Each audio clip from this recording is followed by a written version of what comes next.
Hi there, Mrs. Elke here. Today I want to share with you a couple just quick tips on using one of these guys. So this is a blending stick. It's also called a tortillon, and you can get them at any art store. I usually get mine at Hobby Lobby or Michael's. They come in packs. This one is a number 2, which is one of the larger ones that I use. They also come in some smaller, skinnier versions, and they are a great tool when drawing. So I just wanted to show you a couple quick tips on using one of these blending sticks. Some of the things that I always tell my students when they use these, and maybe a couple little exercises that you can use to practice using your blending stick. So let me know how it goes and enjoy.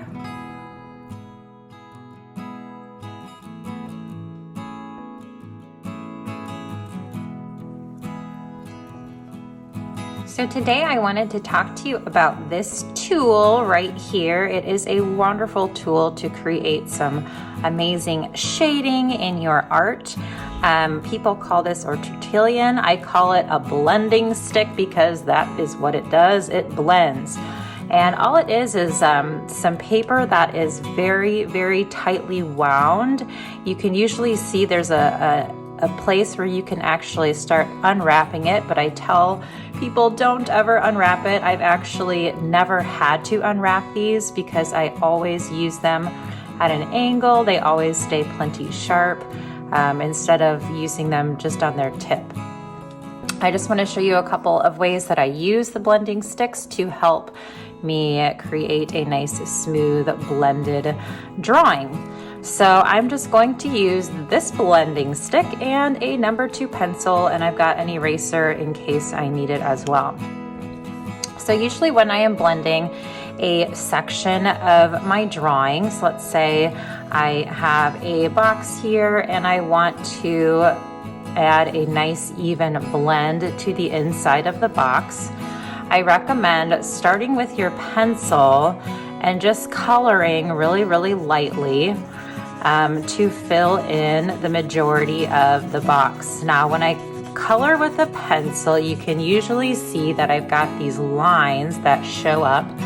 And one of my favorite ways to use the blending stick is to actually cover up these lines to make it so it's just all one nice solid area. Now notice, as I'm using the blending stick, I hold it almost at an angle.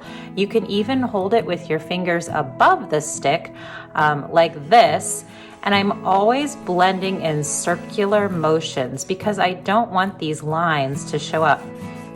So I kind of blend in circles. You can get really close to the edges if you need to, but I wanted to make sure to get all of this nice and evenly blended in with my blending stick.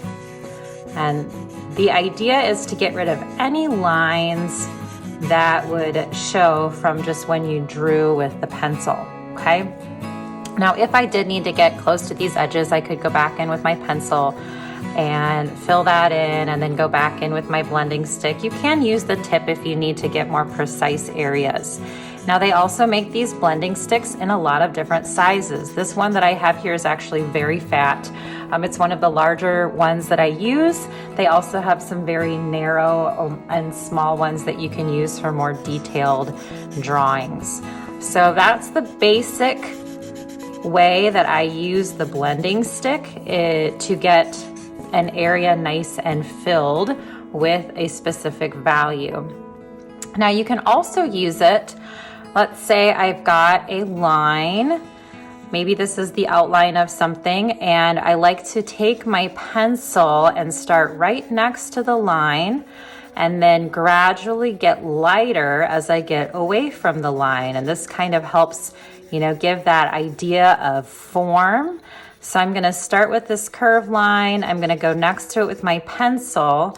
Then I'm gonna hold my blending stick near that line and kind of smooth out those marks that I made with my pencil so they're more subtle. And you can see as I go over it multiple times here that it's darker next to the line, and then as I get farther away from the line, it gets lighter. So that's another way you can use the blending stick to kind of create this illusion of depth, is having it dark next to your outline of whatever your object is, and then lighter as it moves away.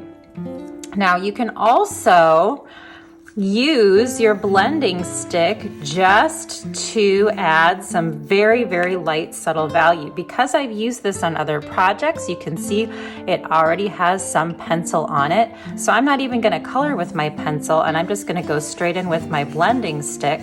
And this is a great way to get super, super light values, ones that sometimes it's really hard to color this light with your pencil. So you can just go right in with your blending stick and get these light values without even having to color with your pencil. And that can help if you're really trying to stay light in a certain area. Now, another nice feature of the blending stick is it's usually pretty easy to erase or fix mistakes that you may have made. So let's say, for example, I colored an area with my pencil here, and then I used my blending stick in my circular motions to get that all blended as well as I could.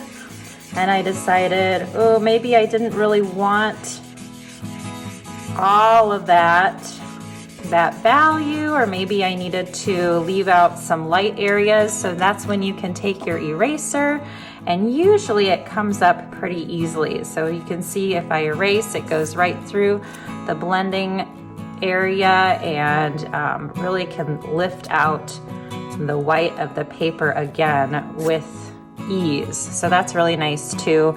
It helps to have a nice drawing eraser, because those usually are nice and strong when erasing lines. So you could always blend an area and then lift out lights, like I do this sometimes for animal fur or whiskers that are lighter. Or if you just needed to, maybe fix your edges, maybe your edges got a little bit messy, you can go back in and fix those, and that will keep it nice and sharp. Another thing you can use this blending stick for are different kinds of pencils. I've used this with charcoal pencils. I've also used these with oil pastels. The thing to remember is just to maybe save your blending stick to always be used with that certain type of media. If I were to take an oil pastel and color that and use this, you may get some of the dark into the oil pastel, and that could be kind of a mess. Or vice versa, if I've only used this for oil pastels and it has greens or pinks on it, and then I try to use it with pencil, you can see that would be an issue as well. So you could always use one side for drawing and one side for pastels.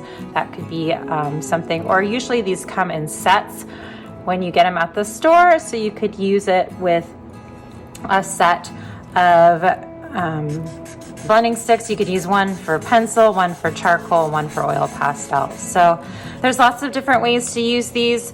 They're great for shading and for blending and for just making your drawing kind of go to the next level. The only thing that I recommend with these is that sometimes when you have your darkest values, it's hard to get them to stay dark. So if I go over this and I want it to be super, super dark, sometimes the blending stick will actually lighten it. So you just may have to realize that and go back over it with a pencil again. You can see when I push super hard with my pencil, it's quite a bit darker than where I used my blending stick. The blending stick does tend to lighten areas, so just kind of keep in mind that if you do want your darkest darks, you may not even want to go over it with a blending stick, or if you do, just know that it may lighten it a little bit and you may have to go back over with a pencil.